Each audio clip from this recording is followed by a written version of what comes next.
An update from Valve 2 days in a row. Obviously, that is very, very crazy. So we have tons of stuff to talk about in this video. Not only do we have fallout from the previous update to talk about, we have this new update and some new content to talk about in this video as well. So I want to get started because there's going to be tons of stuff. But first, a word from today's sponsor. Today's video is brought to you by SkinPlace, an awesome site where you can turn your skins into money instantly and easily right now. All you got to do is click on the first link in the description below, then go to the site and sign in using your Steam account. You're then going to click on the skins that you want to sell, then go over to their payment method options like site balance, cryptocurrencies, or PayPal, whatever method floats your boat. And then you're going to have an option to enter a promo code. If you use promo code Jeremy, you can actually get a 3% bonus on your first sale. So definitely go take advantage of that right now.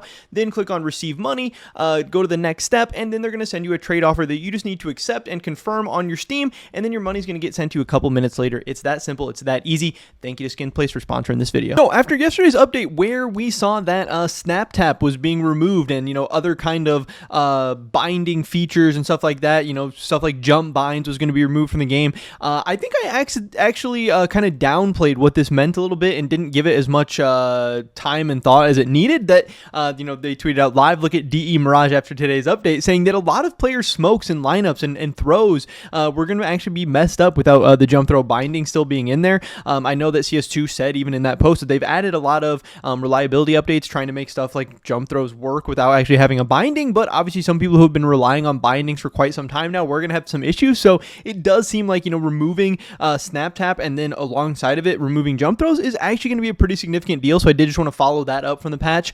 Also, there's tons of people saying I'm feeling like CS2 finally woke up from hibernation. Hopefully I'm not wrong, but things might change from now on. This is my last dose of hopium. People saying, hey, now that Valve is actually seemingly putting out more constant updates and actually changing some meaningful stuff to the game, they were really on top of this SnapTap issue. They've got this thing sorted out. They've put out a reliable, meaningful update, but of course, with all their updates, there's always some issues. Again, they tried to address the SnapTap issue as soon as possible, but people like Maui Snake are saying, hey, I'm glad that jump throws are gone. Seriously, this will never be settled via Twitter, but with jump throws reliably built in the game, as Valve said in their post yesterday, he's messed them up about less than 5% of the time, including with the W plus spacebar simultaneously. Valve made this stuff pretty idiot-proof. Did it need to happen? Logically, yes, actually. Inviting null binds in any capacity, jump throw is a type of null bind, leaves the door open to allow more disruptive ones for the future. Drawing a clear line leads to zero confusion for future rulings. However, I have no problem with Valve creating a bind specifically built in the game that mimics what jump throws and W jump throws do today. It's a big part of Pro CS, and I do understand the ease of use, and even from an accessibility standpoint,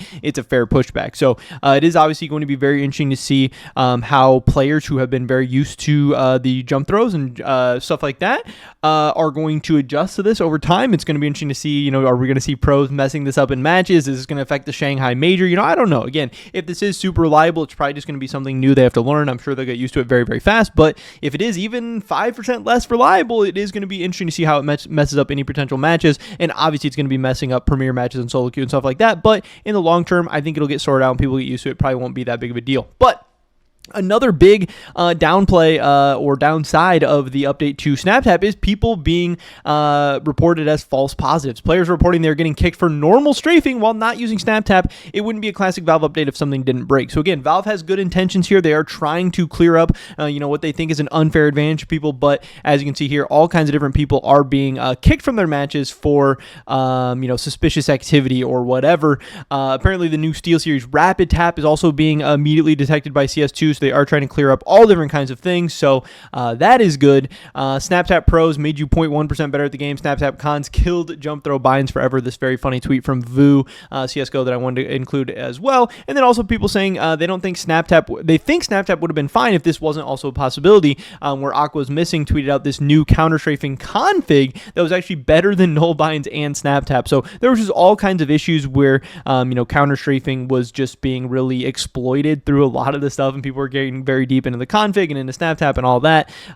So yeah, Valve is obviously trying to take a strong stance against this and bring some of the skill expression back to the game with the jump throws, with the SnapTap disabled, and bringing back good old counter strafing and all that stuff.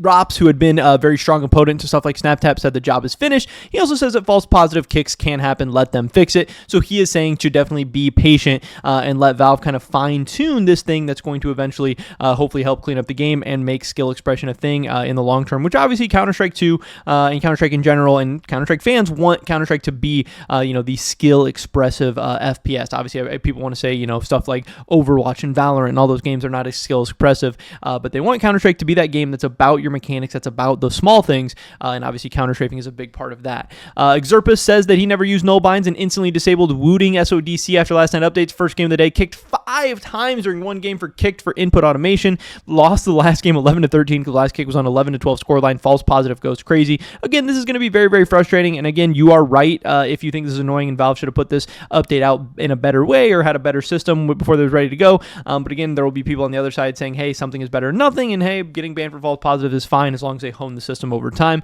I'm not sure how Valve is going to decipher what's a false positive versus what is actually snap tapping and whatnot, but we'll have to wait and see. But yes, it wouldn't be a Valve update if it didn't come with some downsides, which a lot of their updates recently have. But another big thing that I did seem to downplay a little bit in the video as well is the VACnet 3.0, which is a huge anti-cheat update, and hopefully, again, we don't know for sure, but hopefully means we are getting closer and closer to some actual significant anti-cheat in Counter-Strike 2, which would be a huge game changer. There's so many people that say right now anti-cheat is the number one issue for them, preventing them from returning to the game or playing the game more or whatever. And if we do get some kind of really working good anti-cheat, I think it will flood so many new people back into the game, which would obviously be great for the market as well. So this is definitely something to keep an eye out on, what is going on with VACnet 3.0 and how good it's going to be. He thinks lack of content and gameplay adjustments were being held due to the focus of the new anti-cheat, which was getting ready to be implemented. Obviously, new anti-cheat system is going to require a ton of work. It's going to be this huge project. It's going to be insane. And I think the community maybe wasn't factoring that in as much, or maybe even Valve wasn't factoring that in as much when they didn't think it was going to take them this long. After all, what would be the point of releasing an update that would pump up the player base if the game is infested with cheaters, which would get even worse when more players joining the game? Considering how things are going, I think that when VACnet 3.0 is fully implemented and working as intended, we will start getting all the juicy updates that we deserve. Again, you could say this is copium, who knows for sure, but I thought that was interesting. Also, there's this really funny Reddit post that Minty tweeted out saying, hey guys, you all have probably seen the news about Valve's decision on SnapTap and similar automated features. My question is, how will this affect skins and top layer finishes? Maybe this will cause players who have an extra $200 that they're not spending on keyboards to buy a knife and skin instead.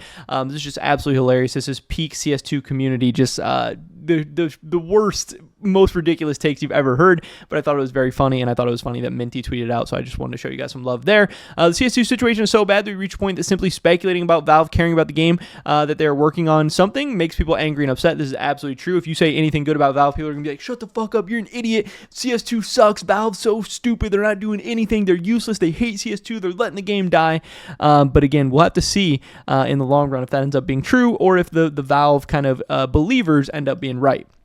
But as far as new content and another new update being added to the game, I just want to get to this stuff real quick as well. Thor tweeted this out. Apparently an artist, Austin Wintory, who published CS2 Music Kit on YouTube, said his music kit will be available today, at least by his theory. This is not in the game, though. Did you release it by accident or just a side project? I don't think it's ever released. I don't think I've ever released anything by accident. This is in the game. CS2 allows players to buy a new score that entirely replaces the default music. It's officially offered by Valve, and they've been doing it for 10 years now. Go look up music kits. You'll see opinions amongst the CS players. I know I've played CS for long, and I remember this specific music kit isn't available. He said, oh, apologies, I didn't realize what you meant. It should be available today, at least in theory. And this started getting people excited about a new update and potentially some new content coming. Aqua's Missing tweet out the new music kit box has been leaked. It contains 7 new music kits, and according to one of the artists, is going to be released today. Well, eventually we got this from Counter-Strike. Again, 2 days in a row with an update.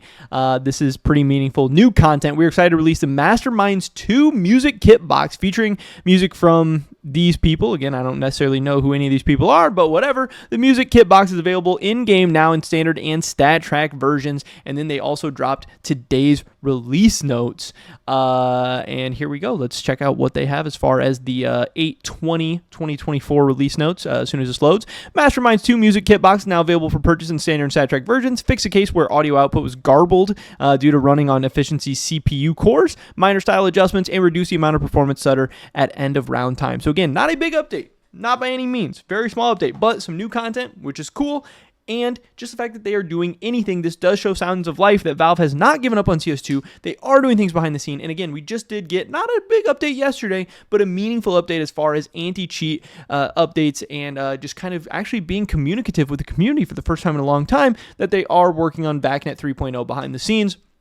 A couple other things I want to get through real quick. Gabe Fowler tweeted out this. Valve finally added everything to CS2. This is really weird. They just have plus everything in there. Don't really know what that means. Very confusing. And then obviously people saying music kit update is bad, but 2 updates back-to-back is good. Hopefully this means some devs have returned to CS2 after working on some other Valve projects and stuff like that. And then why doesn't Valve work on anti-cheat instead of releasing music kits all the time? They just released an anti-cheat update yesterday. So Valve is working on multiple different things at once, and hopefully, again, a lot of these things will be coming to head at the same time. But we did get new content. We did get some new updates. We got some good from recent updates. We also got some bad, like people being wrongfully banned and false positives and all that good stuff. Yeah, at least we're getting something. We're getting some chaos. We're getting some good stuff. We're getting some mess stuff. We're getting some bad stuff, whatever.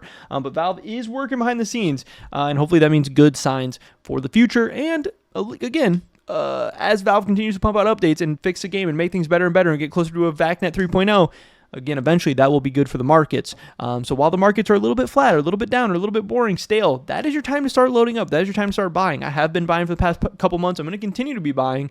And then eventually when the player base decides to explode, hopefully we'll all be making some money. But pretty much of this video today, guys. Hopefully catch you next one. Until then, peace.